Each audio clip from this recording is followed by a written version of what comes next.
애굽으로 내려온 모세는 바로를 만나서 하나님의 말씀을 전하게 됩니다. 출애굽기 5장 1절에 그 후에 모세와 아론이 바로에게 가서 이르되 이스라엘의 하나님 여호와께서 이렇게 말씀하시기를 내 백성을 보내라. 그러면 그들이 광야에서 내 앞에 절기를 지킬 것이니라 하셨나이다. 이 말씀에 보면 크게 두 가지가 나옵니다. 먼저 모세와 아론이 하는 말은 이스라엘 하나님 여호와께서 하신 말씀을 그들이 대언한 것입니다. 그리고 그 내용은 내 백성 이스라엘을 보내어 광야에서 절기를 지키게 하라는 것입니다. 그런데 바로는 그 말을 받아들이지 않습니다. 오히려 여호와가 누구냐 그렇게 묻습니다. 그러면서 이스라엘이 광야에서 절기를 지키게 하라는 것은 이스라엘 족속이 게을러서 지금 이 하는 노역을 쉬려는 것이다 라고 말을 합니다. 그리고 이어서 벽돌을 만드는 데 필요한 집을 주지 말라고 합니다. 그리고 스스로 그것을 조달해서 매일 정해진 양의 벽돌을 만들라고 바로가 명령을 내립니다. 그것을 달성하지 않으면 매를 들겠다는 것입니다. 이 당시 이 백성들의 노역을 담당하고 있던 현장 감독들이 그 말을 듣고 바로를 찾아가서 호소를 하게 됩니다. 집을 제공하지 않고 매일 일정한 분량을 달성하는 것은 너무나 부당하다고, 너무나 힘든 일이라고, 또 그것을 하지 않았다고 매질하는 것은 잘못된 것이라고 말을 합니다. 그 하소연을 들었지만 바로는 그 자리에서 거절하고 이렇게 된 모든 것이 모세와 아론의 탓이라고 얘기합니다. 그 현장 감독들이 그 바로 앞을 물러나면서 모세와 아론을 만나게 됩니다. 그리고 그들에게 그야말로 독설을 퍼붓게 됩니다. 바로와 그 신하에게 칼을 주어 자신들을 죽게 만들었다고 하나님께서 보시고 반드시 모세와 아론을 심판할 것이라고 저주를 퍼붓습니다. 모세와 아론의 입장에서는 지금 이 상황이 얼마나 답답하고 한탄스러운지 모릅니다. 백성을 구원하러 보내심을 받았는데 지금 백성들이 더 학대를 받게 되었다는 것입니다. 하나님께서 주신 말씀대로 말씀을 전했는데 바로가 듣지 않고 이제 백성조차도 모세와 아론의 등을 지게 되었다는 것입니다. 그렇게 호소할 때 하나님께서 당신의 강한 손으로 그 백성을 구원하실 것을 말씀합니다. 그리고 이스라엘의 백성 이스라엘 백성의 조상들에게 약속한 대로 맹세한 대로 그 땅을 반드시 주겠다고 하나님 말씀하십니다. 그러면서 다시 바로에게 가라고 합니다. 그리고 가서 내 백성을 보내라 말하라고 합니다. 그때 모세가 이스라엘 백성이 심한 노역으로 숨을 헐떡이면서 그들의 마음이 완악해져서 자기의 말도 듣지 않는데 어떻게 바로가 내 말을 듣겠느냐고 하나님께 따져 묻습니다. 그러자 하나님께서 앞으로 일어날 일에 대해서 말씀하시기 시작합니다. 바로의 마음을 완악하게 만드셔서 표정과 이적을 많이 행하실 것이라고 합니다. 그럼에도 바로는 듣지 않을 것이고 결국 애굽 땅에 큰 심판이 내릴 것이며 그 마지막에 이스라엘 백성을 그 땅에서 인도해 내겠다고 하십니다. 그 말씀을 듣고 오늘 본문이 시작되는 거예요. 그 말씀을 듣고 모세와 아론이 바로 앞에 서게 됩니다. 9절과 10절 말씀입니다. 있습니다. 바로가 너희에게 이르기를 너희는 이적을 보이라 하거든 너는 아론에게 말하기를 너의 지팡이를 들어서 바로 앞에 던지라 하라. 그것이 뱀이 되리라. 모세와 아론이 바로에게 가서 여호와께서 명령하신 대로 행하여 아론이 바로와 그의 신 앞에 지팡이를 던지니 뱀이 된지라. 바로가 모세와 아론을 보자마자 이적을 보이라 라고 한다는 것입니다. 여러분 무슨 말일까요? 앞서 모세와 아론은 자신들이 이스라엘의 하나님 여호와의 말씀을 전한다고 말을 했습니다. 그래서 그들이 그 신의 사자가 됨을 증명하라는 말입니다. 이 고대 근동에서는 이 신의 메시지를 전할 때는 어떤 특별한 이적을 보여줘야 했습니다. 그래야만 그 신의 능력과 그 신의 사자로서의 신분을 입증하는 것이었습니다. 이적을 보여야 되는 거예요. 그때 모세는 아론에게 너의 지팡이를 들어서 바로 앞에 던지라고 합니다. 그러면 뱀이 된다고 합니다. 여러분 이 구절은 이 출애굽기 4장에 나오는 내용을 우리로 하여금 생각나게 합니다. 여러분 출애굽기 4장에 어떤 일이 있었느냐면 하나님께서 모세를 애굽 땅에 보내시기 위해서 세 가지 이적을 행하여 보이십니다. 왜냐하면 하나님께서 모세에게 애굽 땅에 내려가서 이스라엘 백성을 구원하라고 했는데 모세가 그때 여러 가지 이유를 들어서 자신은 못 가겠다고 거절을 했기 때문입니다. 그 거절의 이유가 뭐냐면 이스라엘 백성들이 모세 자신을 믿지 않을 거랍니다. 모세의 말도 믿지 않을 것이고 하나님이 너를 보냈다라고 하는 사실을 믿지 않을 것이라고 말을 했습니다. 그것에 대해서 하나님께서 이적을 보여주신 거죠.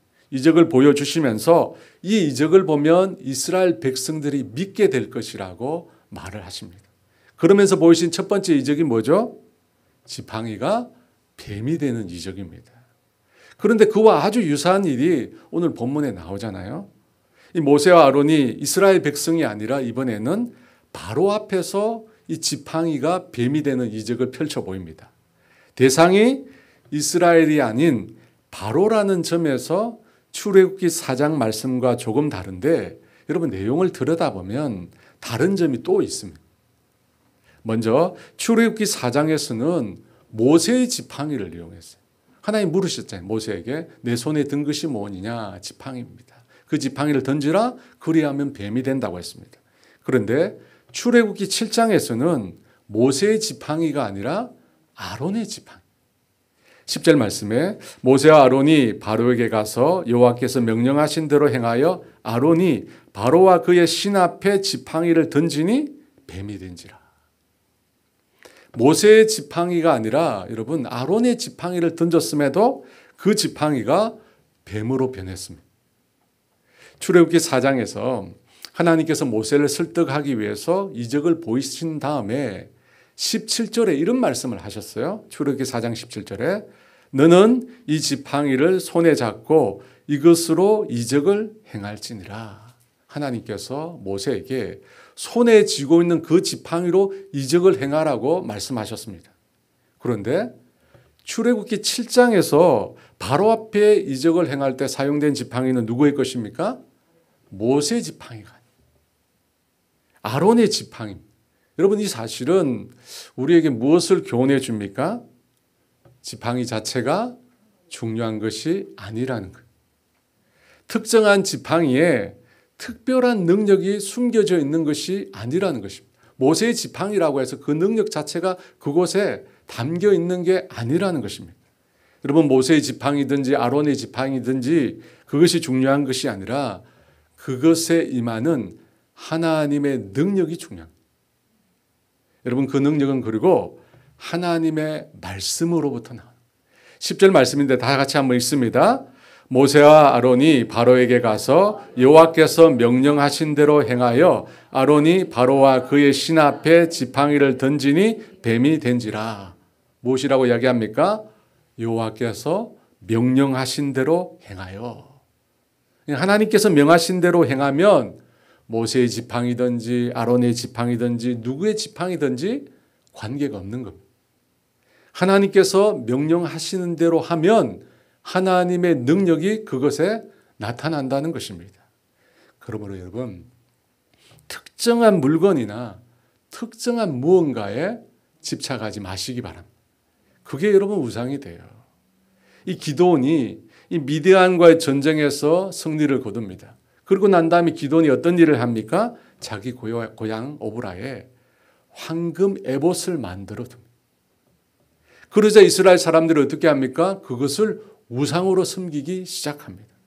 여러분 기드온이 전쟁에서 승리할 수 있었던 이유가 뭡니까? 그가 어떻게 해서 승리할 수 있었습니까? 하나님의 말씀에 순종하여 나갔을 때 하나님의 능력이 임했던 것입니다. 여러분 300명이에요. 300명인데 하나님 말씀에 의지해 나갈 때 그들의 하나님의 놀라운 능력이 임했습니다. 그래서 13만 5천 명을 쳐서 물리칩니다. 어떻게 승리할 수 있었습니까? 하나님께서 그들 가운데 임하셨기 때문에. 그런데 그것을 잊어버리고 황금으로 에봇을 만드니까 사람들이 그것을 섬기는 거예요. 왜 섬기죠? 그걸 섬기면 기드온처럼 될 수 있다는 거예요. 놀라운 승리를 가져다 준 하나님은 잊어버리고 기드온이 만든 에봇에만 사람들이 집착하게 된 것입니다. 그래서 아마 하나님께서 법궤를 사라지게 하신 거예요. 여러분, 법궤 안에 뭐가 있죠? 아론의 쌍난 지팡이, 이 지팡이가 있었거든요. 얼마나 사람들이 그걸 숨기겠어요. 그걸 아셨던 거예요. 그래서 법궤는 없어요. 사라졌어요. 여러분, 중요한 것은 지팡이가 아니에요. 다윗의 물맷돌이 아니에요.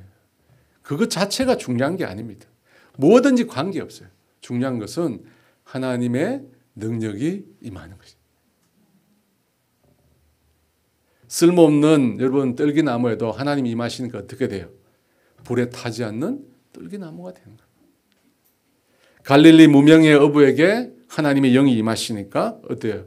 예수의 이름으로 일어나 걸어라 외치니까 한 번도 걸어보지 못한 사람이 일어나 걷게 되는 기적이 일어납니다. 당대에 그렇게 뛰어난 종교 지도자들 신문에도 하나님의 영이 임하니까 베드로가 한 말에 꼼짝 할 수 없게 된 것입니다. 하나님의 영이 임하시니까 베드로의 입을 통해서 하루에 3,000명, 5,000명 믿고 주께로 돌아오는 놀라운 역사가 일어났습니다. 여러분, 중요한 것은 누구의 지팡이가 아니라 하나님이 임하셨느냐 하는 것입니다. 여러분, 하나님이 임하시면 놀라운 이적이 일어나는 것입니다. 그리고 그 하나님의 역사는 하나님의 말씀대로 순종하여 행할 때 나타나는 것입니다. 여호와의 명령대로 행하여 순종할 때 하나님께서 능력으로 임하시고 하나님의 성령께서 그에게 임하시고 놀라운 역사가 일어나는 줄 믿습니다. 그래서 여러분, 하나님의 말씀에 순종하여 행하십시오. 그곳에 하나님의 성령님께서 임하시고 우리가 전혀 알지 못하는 놀라운 역사가 일어나는 것입니다. 그런 놀라운 역사를 경험하게 되는 저와 여러분 되시기를 주의 이름 축원합니다. 이 출애굽기 4장과 7장 사이의 또 다른 차이점은 뱀입니다. 뱀. 이 원문에 보면 이 뱀의 종류가 달라요. 출애굽기 4장의 모세의 지팡이가 변한 뱀은 나하쉬라고 하는 단어로 사용됐는데 이 단어는 흔히 아는 일반적인 뱀, 잡뱀이죠. 잡뱀. 흔히 아는 우리가 돌아다니는 잡뱀을 말해요. 그런데 출애굽기 7장에 나오는 뱀은 나하쉬가 아니라 탄닌이라고 합니다. 탄닌. 이 성경에서 이 단어는 우리말로 뱀 이외에도 큰 물고기, 큰 악어, 용 등으로 표기가 되었습니다. 굳이 뱀으로 따진다면 이 보통 뱀보다는 이 무시무시한 코브라나 아나콘다 같은 이 어마어마한 그런 뱀을 가리킨다고 할 수 있습니다.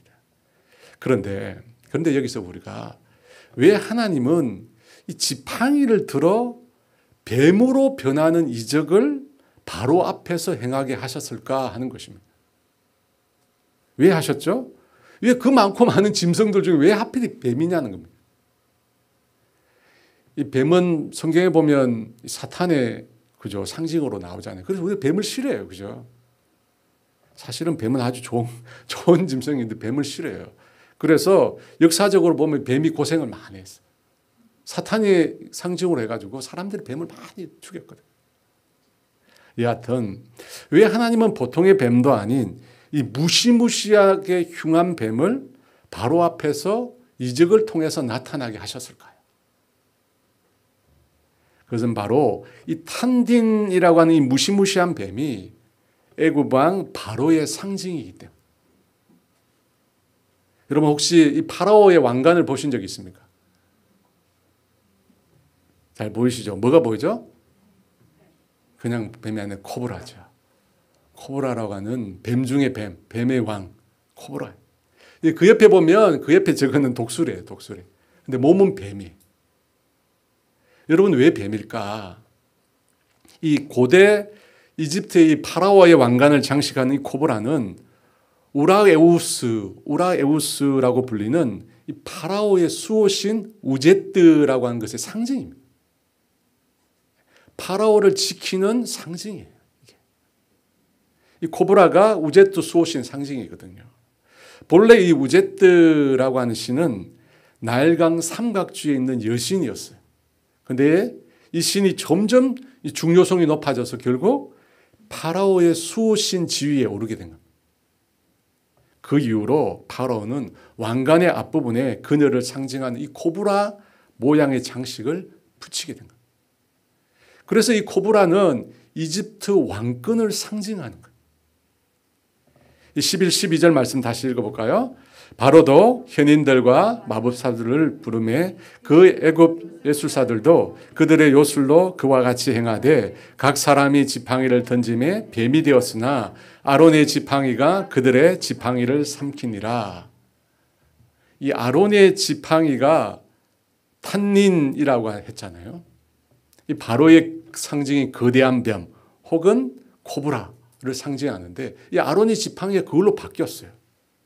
그러자 바로도 어떻게 합니까? 애굽의 현인들과 마술사들을 부릅니다. 그리고 그 마술사들이 요술로 그 지팡이를 던지는데 뱀이 됩니다. 이 뱀은 어떤 뱀일까요? 탄닌. 아마도 생각할 때 이 요술사들의 술법은 우리가 예상하기에 체면술로 뱀을 마비시켰다가 원 상태로 풀었을 것이라고 짐작을 합니다. 여러분 그런 방법이 고대 이집트에서 많이 행해졌거든요. 여러분 이것을 보면 사탄도 하나님이 행하시는 것을 잘 흉내냅니다. 여러분 마귀가 하는 짓을 보면요. 하나님이 행하시는 것을 흉내내요. 그러니까 자꾸 속잖아요. 여러분 혹시 아세요? 사탄도 삼위일체가 있다는 거? 처음 들어보셨어요? 사탄도 삼위일체가 있어요. 성경에 보면 용이라고 말하는 사탄 자신과 짐승 그리고 거짓 선지자 이게 세 가지가 쌍으로 있어요. 먼저 타락한 천사 사탄이 있잖아요. 성경에서 사탄을 말하는 구절이 이사야 14장 13, 14절인데요. 내가 내 마음에 이르기를 내가 하늘에 올라 하나님의 뭇별 위에 내 자리를 높이리라. 내가 북극 지폐의 산 위에 앉으리라. 가장 높은 구름에 올라가 지극히 높은 자와 같아지리라 하는도다. 원래 사탄은 여러분 아시겠지만 타락한 천사잖아요. 천사장으로 있다가 타락해서 사탄이 된 거예요. 두 번째는 짐승이 있습니다. 요한계시록 13장 1절과 2절에 내가 보니 바다에서 한 짐승이 나오는데 뿔이 열이요 머리가 7이라 그 뿔에는 10왕관이 있고 그 머리들에는 신성모독하는 이름들이 있더라. 내가 본 짐승은 표범과 비슷하고 그 발은 곰의 발 같고 그 입은 사자의 입 같은데 용은 사탄을 말하죠. 자신의 능력과 보좌와 큰 권세를 그에게 주었더라. 사탄이 자신의 능력과 보좌와 큰 권세를 준 짐승이라는 존재가 있어요. 그리고 마지막으로 거짓 선지자가 있습니다. 요한계시록 13장 11절에 내가 보매 또 다른 짐승이 땅에서 올라오니 어린 양같이 두 뿔이 있고 용처럼 말을 하더라. 용처럼 말하는 또 다른 짐승이 있어요. 여러분 이것이 바로 사탄의 삼위일체라고 흔히 말해요. 물론 신학에 나오는 건 아니에요. 신학에 나오는 게 아니고 사람들이 흔히 말하는.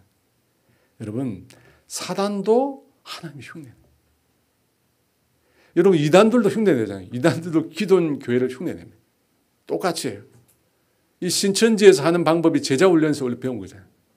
제자훈련에서 배워가지고 그 방법 쓰는 거예요. 뿐만 아니라 사탄은 심지어 이적도 행합니다. 성경에 보면 사람을 미혹하기 위해서 하늘에서 불이 내려오기도 하고 그런 일들을 행한다고 합니다. 그러니까 여러분 우리가 영적으로 깨어있지 않으면 굉장히 힘든 시대를 우리가 살고 있는 것입니다. 그렇게 애굽의 술사들도 모세와 마찬가지로 지팡이로 뱀을 만듭니다. 그런데 그 다음에 어떻게 되죠? 아론의 지팡이가 그들의 지팡이를 삼킵니다. 여러분 뱀이 뱀을 삼키잖아요. 그런데 아론의 탄닌이 다른 요술사들이 부린 이 탄닌들을 모두 전부 다 삼켜버립니다. 이 삼키다는 말은 와이브라라는 말인데 통째로 먹어버려요. 통째로 다 먹어버린다는 뜻입니다. 여러분 이 단어가 성경에 사용될 때 심판과 관련해서 많이 사용이 되었습니다. 그래서 요나서에 보면 요나를 물고기 삼키잖아요. 바로 그때 삼키다. 혹은 홍해가 애국 군대를 수장시킬 때도 이 삼키다. 이 단어가 사용이 되었습니다. 그렇게 보면 이 삼킨다는 말은 심판을 의미하는 것입니다. 아론의 지팡이가 애굽 술사의 지팡이들을 삼켜버린 이 일은 무엇을 말하는 것일까요? 하나님께서 바로를 치실 것을 말하는 거예요. 바로를. 여러분, 이 애굽에 내린 10가지 재앙의 핵심이 어떤 재앙이죠? 마지막 10번째 재앙. 무슨 재앙입니까? 애굽의 장자를 치는 것입니다. 사실 9번까지 재앙이 내렸을 때도 바로가 이스라엘을 보내지 않으려고 합니다. 근데 마지막 10번째는 어떻게 해요? 포기하고 가도록 하죠. 근데 여러분, 하나님께서는 처음부터 알고 계셨어요. 뭘 알고 계셨냐면 이 바로의 장자를 쳐야 된다는 사실을 알고 있어요. 바로의 장자도 바로잖아요. 치지 않으면 결코 이스라엘을 보내지 않을 것을 하나님 알고 계셨어요. 그래서 여러분, 출애굽기 4장 21절 23절 모세를 부르는 장면에서 하나님 이렇게 말씀하세요. 여호와께서 모세에게 이르시되 내가 애굽으로 돌아가거든 내가 내 손에 준 이적을 바로 앞에 다 행하라. 그러나 내가 그의 마음을 완악하게 한즉 그가 백성을 보내주지 아니하리니 너는 바로에게 이르기를 여호와의 말씀에 이스라엘은 내 아들 내 장자라. 내가 내게 이르기를 내 아들을 보내주어 나를 섬기게 하라 하여도 내가 보내주기를 거절하니 내가 내 아들 내 장자를 죽이리라 하셨다 하라 하시니라. 그럼 하나님은 처음부터 계획하시고 그리고 아론의 지팡이를 탄닌으로 변하게 하고 그 탄닌으로 애굽 왕 바로의 탄닌을 삼키는 이적을 보여주신 것입니다. 그것을 통해서 어떻게 해요? 하나님의 심판은 결국 바로를 심판하게 될 것을 말씀하신 것입니다. 여러분, 이 장면을 보면서 우리가 이 영적 전쟁에서 아주 중요한 것을 하나 깨닫게 됩니다. 그것은 바로 우두머리라는 거예요. 우두머리. 여러분, 전쟁에 승리하기 위해서는 그 전쟁을 이끄는 우두머리를 제거해요. 우두머리를 제거하면 어떻게 해요? 전쟁이 손쉽게 끝납니다. 그래서 지금 여러분 보시지만 러시아와 지금 우크라이나 전쟁 중에 있잖아요. 그런데 뭐가 있어요? 서로 간에 거기 지도자를 죽이려고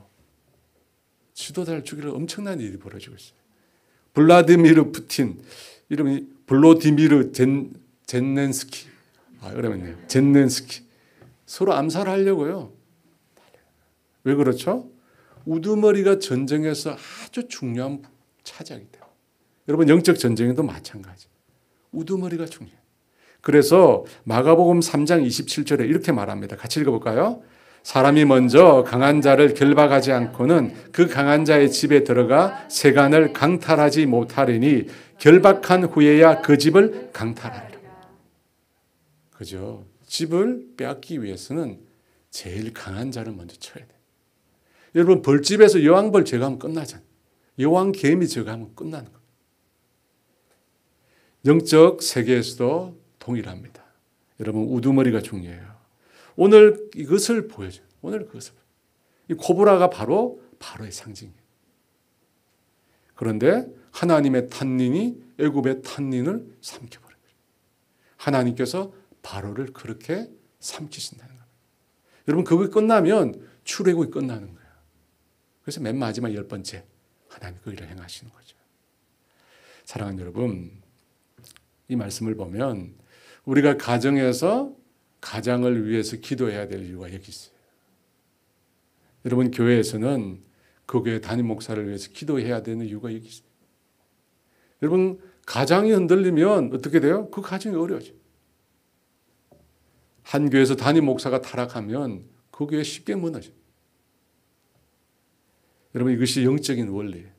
그래서 정서적으로 건강한 가장이 될 수 있도록, 정서적으로 건강한 담임 목사가 되도록 여러분이 기도해요. 그렇게 될 때 여러분 가정이 평안해지고 교회가 또한 평안해지는 것입니다. 13절 말씀입니다. 같이 있습니다. 그러나 바로의 마음이 완악하여 그들의 말을 듣지 아니하니 여호와의 말씀과 같더라. 바로의 마음이 완악하였다고 합니다. 이 말은 바로 스스로 자신의 마음을 완악하게 만들었다는 뜻입니다. 이 완악하게 한다라고 하는 뜻은 목을 곧게 한다라는 뜻으로 그 마음을 고집불통, 그 어떤 일에도 자기 고집을 부리게 만든다는 뜻입니다.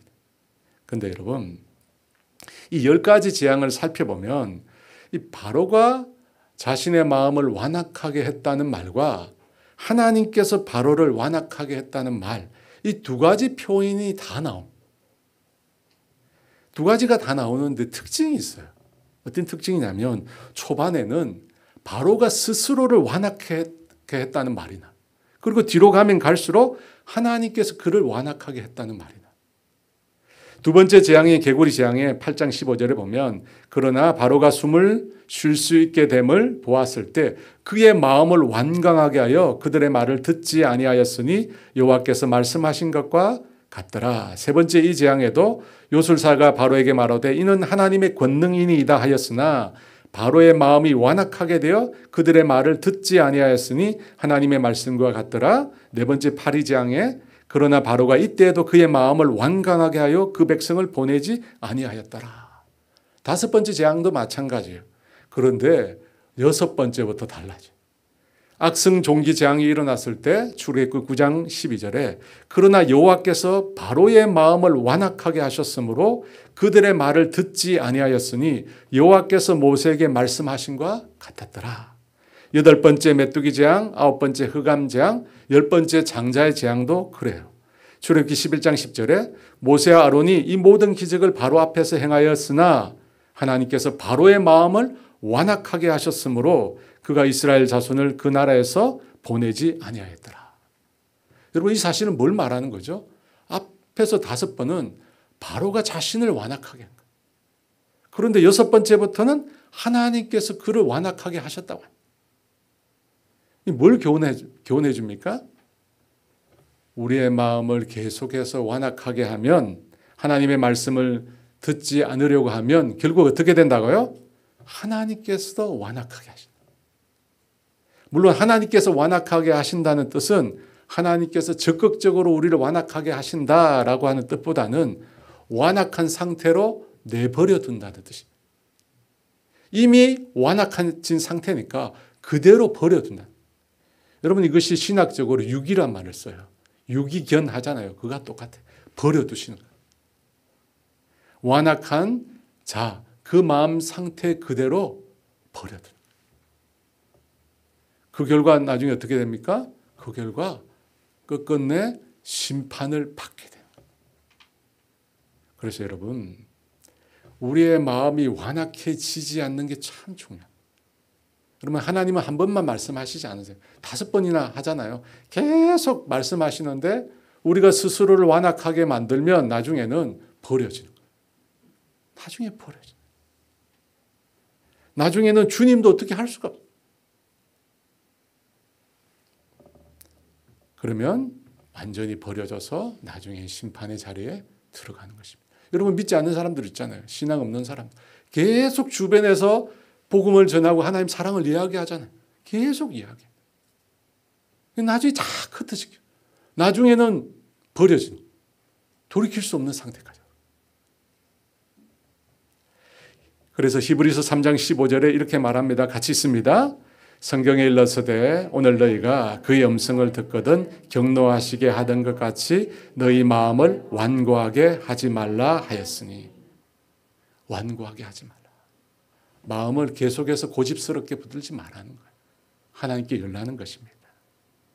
여러분 여기서 우리가 한 가지 더 배울 수 있는 교훈은 기적이 일어난다고 또 사람이 변화되는 건 아니라. 그죠? 계속해서 바로에게 하나님 놀라운 기적을 행하잖아요. 그런데 그렇게 기적을 경험하고도 변화되지 않아요. 예수를 믿지 않는 사람들 중에 하나님이 놀라운 기적을 행하시면 믿겠다는 사람이 들어있어요. 여러분 주위에 있으시죠? 그런데 기적이 일어나도 그 기적을 받아들일 마음이 없으면, 그죠? 바로도 아론의 지팡이가 뱀으로 변했는데 술사를 동원해서 자기도 뱀 만들잖아요. 나중에는 술사들도 못하잖아요. 술사들도 하나님의 권능이라고 얘기하거든요. 그런데도 받아들이죠. 여러분 이것을 보면 기적을 본다고 다 변화되는 게 아니에요. 여러분 전도하실 때 잘 아셔야 돼요. 누군가를 전도할 때 기적을 본다고 이 사람이 변화되는 게 아니에요. 뭐가 필요하죠? 그 기적이 일어나도 그 기적을 받아들일 마음이 있어요. 그 마음이 강팍해져 있으면 아무 소용이 없는 겁니다. 그래서 여러분, 하나님께서 그 마음을 열리게, 그렇죠? 하나님께서 하나님을 향하여 겸손한 마음을 품을 수 있도록, 가난한 마음을 품을 수 있도록, 하나님을 향한 마음이 생길 수 있도록 여러분 우리가 기도해야 돼요. 여러분, 그런 마음이 옥토 같은 마음이잖아요.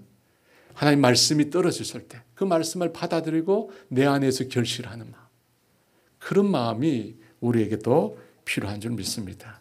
저와 여러분 모두가 하나님께서 행하실 일에 대해서 늘 열려진 마음, 겸손한 마음, 옥토 같은 마음, 그 마음 되시기를 주의 이름으로 축원합니다.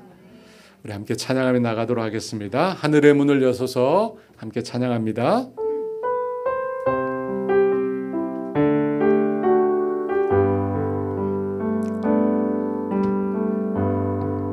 하늘의 문을 여소서, 이곳을 주목하소서. 주를 향한 노래가 꺼지지 않으니 하늘을 열고 보소서. 이곳에 임재하소서. 주님을 기다립니다. 기도의 향기가 하늘에 닿으니 주여 임재하여 주소서. 이곳에 오셔서 이곳에 앉으소서. 이곳에서 드리는 예배를 받으소서. 주님의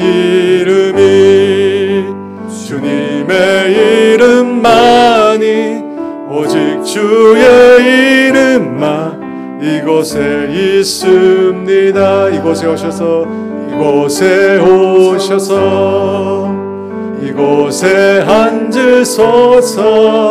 이곳에서 드리는 예배를 받으소서. 주님의 이름만이, 오직 주의 이름만 이곳에 있습니다. 우리 함께 기도하기 원합니다. 여러분, 하나님께서 우리 가운데 행하실 때 우리가 이해되는 방식으로, 우리가 납득할 수 있는 방식으로 일하실까요? 그렇지 않습니다. 그렇게 일하시면 하나님이 아니시죠. 그렇게 일하시는 분이 아니세요. 주님은 놀랍게 일하시는 분이십니다. 여러분, 이 시간 먼저 우리가 기도해야 할 제목은 그 하나님의 역사에 대해서, 하나님의 일하심에 대해서 하나님, 내가 열린 마음을 갖게 해주십시오. 하나님, 내 생각, 내 경험, 내 신앙을 고집하지 않게 해주세요. 하나님, 나보다 크신 분이시죠. 하나님이 위대하신 분이시죠. 그 하나님을 향하여 하나님, 내가 늘 열린 마음 갖게 해주세요. 그래서 내 마음이 옥토 같은 마음 되어서 어떻게 해요? 하나님이 임재하실 수 있도록. 우리 마음이 열려야 하나님 임하실 거 아니에요. 하나님, 내 마음밭을 기경하여 주시옵소서. 내 속에 있는 완고함들, 내 속에 있는 죄악들, 포기하지 않고 내려놓지 않고 있는 것들, 하나님 이 시간 내려놓게 해주십시오. 그래서 하나님, 하나님께서 내 안에 일하실 수 있도록, 하나님께서 나를 어루만지실 수 있도록, 내 가운데 임재하실 수 있도록 도와달라고 우리 주여 한번 외치기도 합시다. 주여, 성령님 이 시간 임하여 주시옵소서. 아버지, 거룩한 영으로 임하여 주시옵소서. 오 할렐루야, 오 할렐루야, 오 할렐루야, 오 할렐루야, 오 할렐루야. 성령님 임하여 주세요. 거룩한 영으로 임하여 주세요. 아버지의 영으로 임하여 주세요. 빛으로 임하여 주세요. 어둠은 떠나가게 해주세요. 아버지, 내 속에, 아버지 주여, 오 할렐루야. 성령 하나님 일하여 주세요. 성령님의 도우심이 아니면 아버지 안 됩니다. 내 속에 굳은 마음을 제하여 주시고, 아버지, 내 속에 굳은 마음을 제하여 주시고, 내 속에 굳은 마음을 제하여 주시고, 오 할렐루야. 성령님, 내 안에 부드러운 마음을 허락하여 주시옵소서. 내 안에 부드러운 마음을 허락하여 주시옵소서. 성령님 일하여 주세요. 성령님 거룩한 영으로 일하여 주세요. 오 할렐루야. 성령 하나님 일하여 주세요. 아버지 빛으로 일하여 주세요. 아버지 주여, 아버지 주여, 아버지 주여 도와주시옵소서. 성령님 일하여 주세요. 성령님 일하여 주세요. 성령님 일하여 주세요. 아버지 주여 일하여 주세요. 할렐루야. 성령님 일하여 주세요. 성령님 일하여 주세요. 아버지 내 마음의 문을 열게 해주세요. 아버지 내 안에 고집하고 있는 것들, 내 생각들, 내 방식들, 내 경험들 하나님 이 시간 내려놓게 하여 주시고 하나님을 향하여 열린 마음을 갖게 하여 주시옵소서. 주님 열린 마음을 갖게 하여 주시옵소서.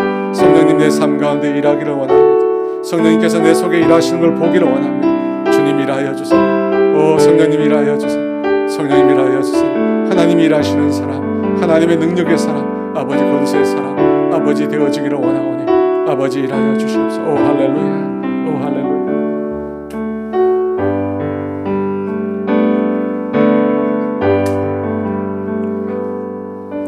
우리 계속해서 기도하겠습니다. 두 번째 기도할 때는 하나님, 내가 하나님의 영이 임재하는 사람 되게 하여 주시옵소서.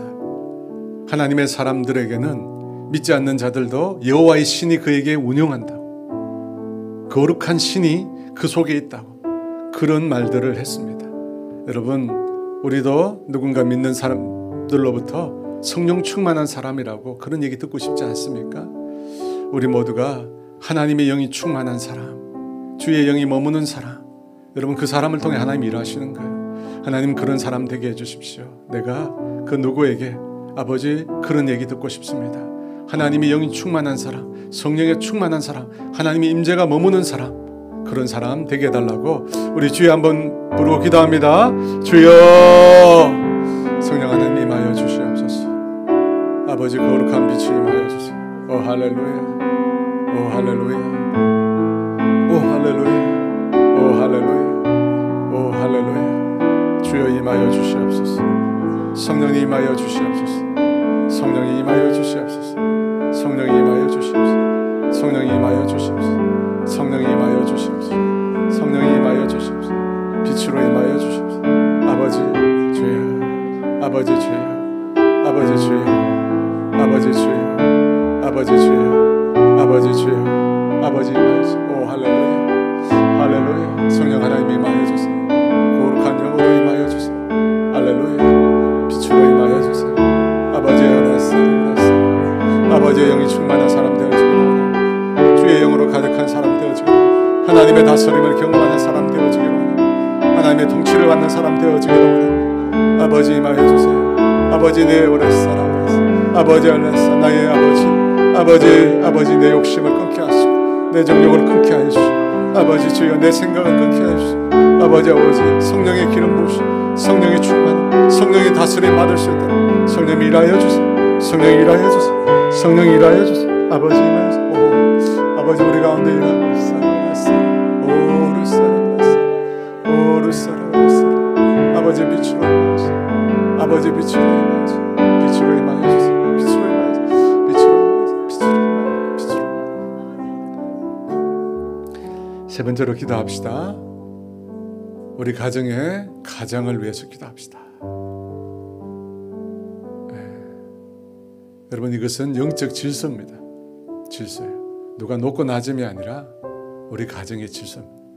하나님 우리 가정이 우리 가정 안에서 존중받게 하시고 존귀한 대우를 받게 하시고 무엇보다도 영적으로 바로 설 수 있도록, 그래서 하나님 가정의 제사장으로서의 역할을 우리 가정이 감당할 수 있도록 하나님 지금까지 제가 그런 마음으로 기도하지 못했다면 이 시간 용서해 주시고 하나님 내가 가정을 믿음의 가장으로 세우기 위해서 하나님 내가 이 시간 기도합니다.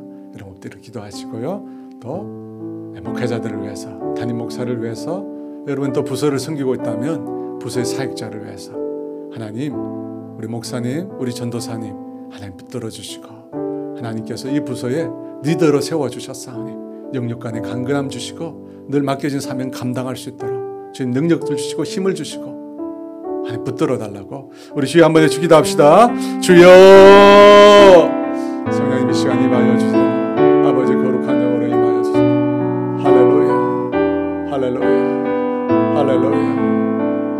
할렐루야. 할렐루야. 성령이 임하여 주세요. 성령이 임하여 주세요. 성령이 임하여 주세요. 성령이 거룩한 영으로 임하여 주세요. 성령이 거룩한 영으로 임하여 주세요. 할렐루야. 성령이 거룩한 영으로 임하여 주세요. 할렐루야. 우리 가정에 아버지 가정을 올바로 세워주시고 믿음의 사람으로 축복의 사람으로 아버지 주여 아버지 그가 영적으로 아버지 마귀의 유혹을 받을 때마다 하나님 지켜주시고 그 마음 흔들리지 않도록 아버지 붙들어 주시옵소서. 아버지 영적으로 깨우실 수 있도록 우리 가장이 오 주님이시여 아버지 오 주여 아버지 오르사라 오르사라 오르사라 오르사라 오르사라 아버지 올라사라 아버지 올라사라 아버지 올라사라 아버지 올라사라 주여 아버지 올라사라 아버지 올라사라 아버지 임하여 주세요. 거룩한 영으로 임하여 주세요. 아버지 거룩한 영으로 임하여 주세요. 거룩한 영으로 아버지 주여. 마지막으로 우리 교회와 나라와 민족을 위해서 기도합시다.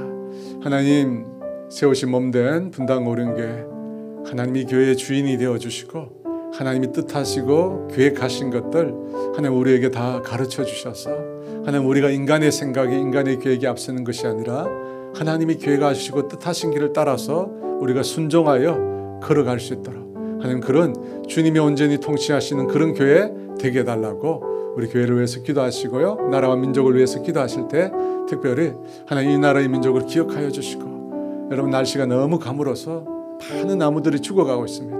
하나님 비를 내려주시고 하나님 아버지 원하는 것은 이 땅의 분열을 그치고 그리스도 안에서 하나 되게 하여 주시고 저 북한 땅을 긍휼히 베풀어 주셔서 코로나가 하나님 그 땅 가운데 중단되게 하여 주시고 그 땅 가운데 하나님의 긍휼과 주의 평안을 허락해 달라고 우리 나라와 민족을 위해서 교회를 위해서 주의 외쳐 기도합니다. 주여 아버지 시간 임하여 주세요.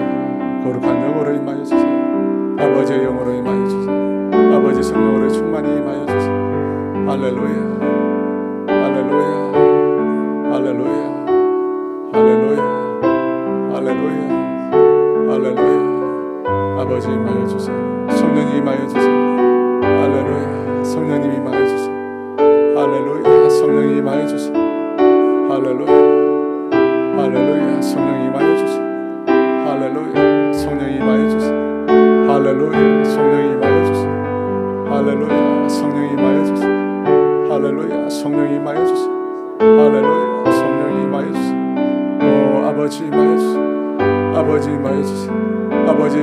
아버지 이 교회를 아버지 세워주셔서 주님이 주인 되어주시고 이 교회를 온전히 다스려 주시고 통치하여 주시고 이 교회가 정말 하나님의 뜻만 붙들고 아버지의 비전만 향하여 달려가는 그런 교회 될 수 있도록 아버지 은혜를 다하여 주시옵소서. 은혜를 다하여 주시옵소서.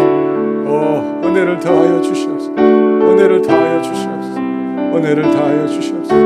할렐루야 할렐루야 주여 아버지 이 민족을 불쌍히 여겨주시고 아버지 남북으로 갈려졌는데 또 동서로 이렇게 아버지 주여 아버지 갈등이 심합니다. 이 민족을 아버지 회복시켜 주시고 아버지 하나 될 수 있는 하나의 대한민국 원 코리아 하나의 대한민국이 될 수 있도록 주님 긍휼을 베풀어 주시고 은혜를 다하여 주시옵소서.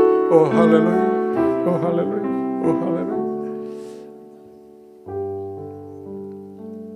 하나님 아버지 오늘 말씀대로 하나님의 임재가 있는 그곳에 하나님의 놀라운 역사가 일어나는 줄 믿습니다. 주의 말씀에 순종하는 삶을 살게 하여 주시고 하나님 뜻대로 행할 때 하나님 우리 가운데 하나님의 놀라운 임재하심과 하나님의 놀라운 역사를 우리 모두가 볼 수 있도록 주님 도와주시옵소서. 아버지 영적 전쟁에서 우두머리가 얼마나 중요한가 다시금 생각하게 되었습니다. 우리의 가정을 지켜주시고 우리의 교회를 지켜주시옵소서.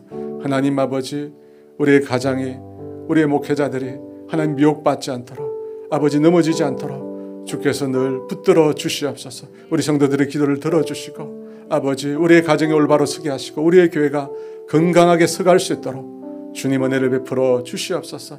주님 마지막으로 우리의 마음이 완강해지지 않도록 고집불통으로 우리의 마음이 갇히지 않도록 병들지 않도록 하나님 늘 우리의 마음을 깨워 주시옵소서.